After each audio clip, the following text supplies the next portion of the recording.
اگر بادام کھانے کے باوجود آپ کی میموری تیز نہیں ہو رہی تو کیا آپ جھوٹ بولنے کے عادی تو نہیں ہیں؟ کیا جھوٹ بولنے کی عادت اور میموری لاس کا کوئی ڈائریکٹ کنیکشن ہے؟ سائنس نے کیا ایکسپلور اباؤٹ جھوٹ سے ریلیٹڈ اہم انکشافات، جھوٹ قرآن و حدیث کی روشنی میں بھی جانیے۔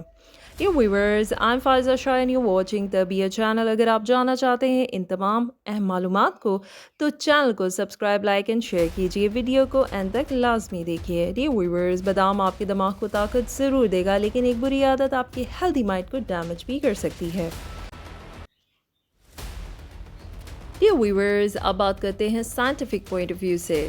جھوٹ بولنے اور یادداشت کے بگاڑ کے درمیان کوئی تعلق ہو سکتا ہے جو بعض اوقات وقت کے ساتھ ساتھ یادداشت میں کمی کا باعث بھی بن سکتا ہے۔ جب کوئی شخص جھوٹ بولتا ہے تو بنیادی طور پر ایک جھوٹی داستان تخلیق کر رہا ہوتا ہے جو ان کے حقیقی تجربات یا علم کے خلاف جاتا ہے۔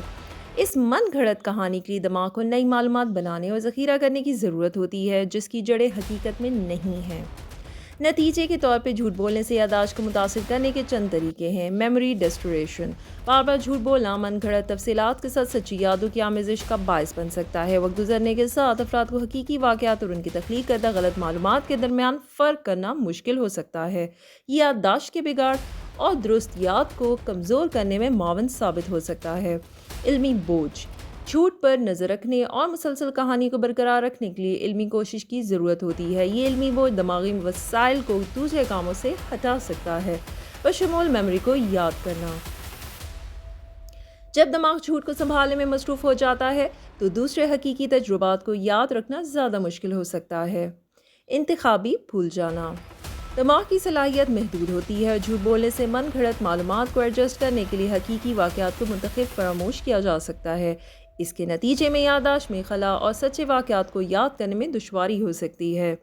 غلط تفصیلات، جیسے کہ جھوٹ جمع ہوتا ہے، لوگ نادانستہ طور پر حقیقی یادوں کو ان من گھڑت تفصیلات سے بدل سکتے ہیں جو وہ اپنے فریب کو برقرار رکھنے کے لیے استعمال کرتے رہے ہیں۔ یہ عمل غلطیوں اور حقیقی یادوں کے درمیان نقصان کا باعث بن سکتا ہے۔ یہ نوٹ کرنا ضروری ہے کہ جھوٹ بولنے سے یادداشت پر اثر پڑ سکتا ہے لیکن اس اثر کی حد وسیع پیمانے پر مختلف عوامل کی بنیاد پر ہو سکتی ہے، جیسے کہ جھوٹ بولنے کی تعداد، جھوٹ کی پیچیدگی اور فرد کی علمی قابلیت۔ مزید برآں جھوٹ سے منسلک نفسیاتی تناؤ اور دریافت ہونے کا خوف بھی یادداشت کے مسائل میں حصہ ڈال سکتا ہے۔ جھوٹ بولنے سے یادداشت پر کیا اثر پڑتا ہے، اس کی درست طریقہ کار کی تخلیق جاری ہے۔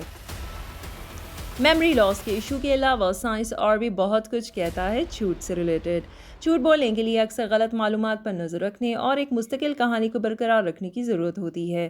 یہ علمی بوجھ بڑھتے ہوئے تناؤ اور اضطراب کا باعث بن سکتا ہے کیونکہ افراد اپنے دھوکے میں پھنس جانے کی فکر کرتے ہیں۔ جب لوگ جھوٹ بولتے ہیں تو وہ اعتماد میں خیانت کرنے اور اپنے اقتدار کے خلاف کام کرنے کے نتیجے میں جرم، شرم اور دیگر منفی جذبات کا تجربہ کر سکتے ہیں۔ جھوٹ بولنے سے رشتوں میں اعتماد کو نقصان پہنچتا ہے۔ تحقیق سے پتہ چلا ہے کہ چھوٹے جھوٹ بھی وقت کے ساتھ ساتھ اعتماد کو ختم کر سکتے ہیں اور لوگوں کے لیے مستقبل میں کسی کی بات پر یقین کرنا مشکل ہو جاتا ہے۔ جھوٹ بولنے سے تعلقات کشیدہ ہو سکتے ہیں کیونکہ جس شخص کو دھوکہ دیا جا رہا ہے وہ متضاد محسوس کر سکتا ہے اور مشکوک ہو سکتا ہے۔ یہ تنازعات، غلط فہمیوں اور جذباتی دوری کا باعث بن سکتا ہے۔